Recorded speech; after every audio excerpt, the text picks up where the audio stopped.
What's up, kings and queens? We're back again, and as usual, going to the Maywa case just to see what sense can we make out of it. Now, if you want to see how Rata is going to act at the end of the challenge, at the end of this thing, everything, the trial, his final judgment, just watch the way he embellished that letter. That letter never said there should be slavery, they should never have breaks, they should all the things that you were saying. That letter never said that. And it's amazing that he even read out in public for us to hear, but yet he still embellished it. He had the balls to embellish it whilst we heard it. So what do you think he's going to do when it's time for the judgment? The judgment, the judgment of the trial that we all heard. What do you think he's going to do? He's going to do the same thing. He's going to embellish the judgment. Now, that letter was just simply saying, guys, if you came to work at 10:30 when you should have been here at 10, why is there a need for you to take a short break at 11:30 or at 11? It was simply saying that. Why is your breaks, your lunch, never like that stipulated time? It is never that. If it's 30 minutes, your short break, it never is 30 minutes. Like it goes over. If it's 1 hour, your lunchtime never goes to 1 hour strictly. It leaps overboard. You're always coming late. It was meaning that. So he's gonna embellish that letter and say things that you want to say. So if you want to see the judgment, this is part of the judgment. Part of the judgment that shows you again is how he was reacting to Muniz. Muniz wanted to that statement that Gininda was claiming was there. It's amazing that this minute Gininda says the statement is there, Baloyi says it's not there, and then Gininda says it's there. After a couple of minutes, the statement is immediately there. Ibri Baloyi is now have his hand stretched out with the statement, when a few minutes ago he said it was not there. You see what's happening here? So if you want to see the true Rata, this is the true Rata. Anyway, guys, let me not take too much of your time. Please like and subscribe, hit that notification bell so that when we drop more content like this, you are in the loop. Now, I feel like Ramos Sepelis, there are some things that he should have asked that he didn't ask. Like, since you were looking for somebody with a gold tooth, what did you say when you realized that you arrested somebody with a gold tooth? What did you say when you realized you arrested somebody without threats? Because you claim your person had threats.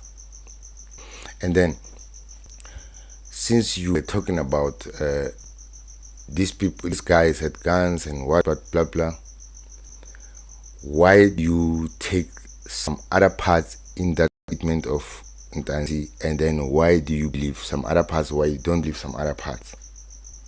Why? Because if that statement, it's amazing. I think this is how the court should work, but apparently it's not working like that. If somebody confessed, then the only way they can take it and accept that it's a confession is if you come back and say the things that you are saying in that confession understand. Now, if you are not saying the things that you are saying in a confession, how is that a confession? You see why they are not including video footage in these confessions is because of the same reason. They know they were saying some things to you that were intimidating, that they don't want to appear here. The only thing that will appear is just those words on that a confession. But if there was video footage of everything that happened from the beginning to the end, we will definitely have an idea of what was going on there.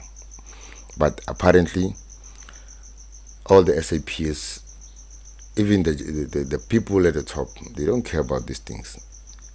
They are not worried about the justice for people, because if they wanted justice, they would be including these cameras. They would have video cameras on their chests, and they would have video cameras in those confessions rooms that they are putting people in.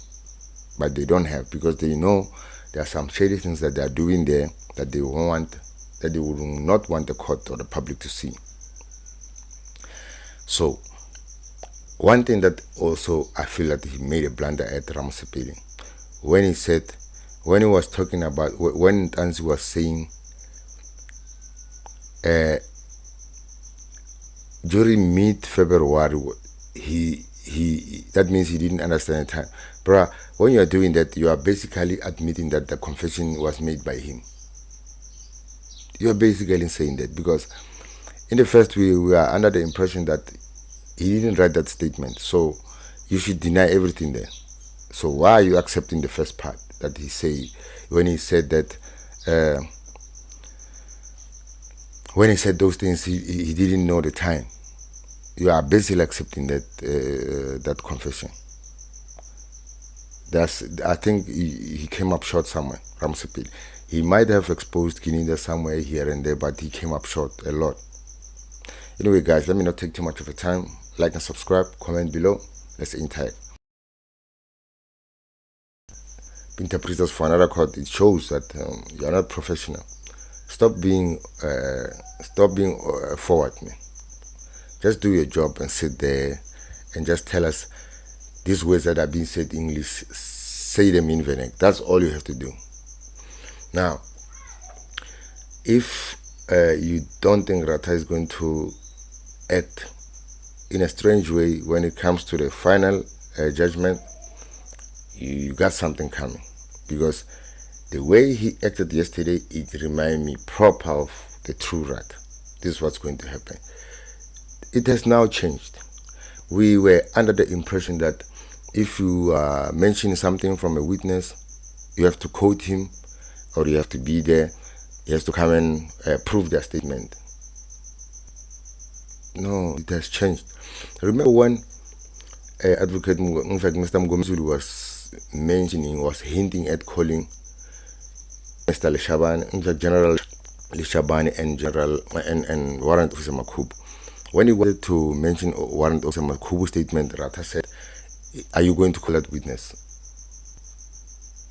Meaning, he will not allow it if that witness is not called.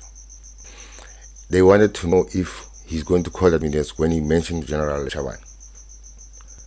That means it wouldn't be taking a statement if General Leshabane is not going to be called. And Baloyi said he will call him. Now he has changed, he's not going to call him anymore. So we now have to know that now it has changed.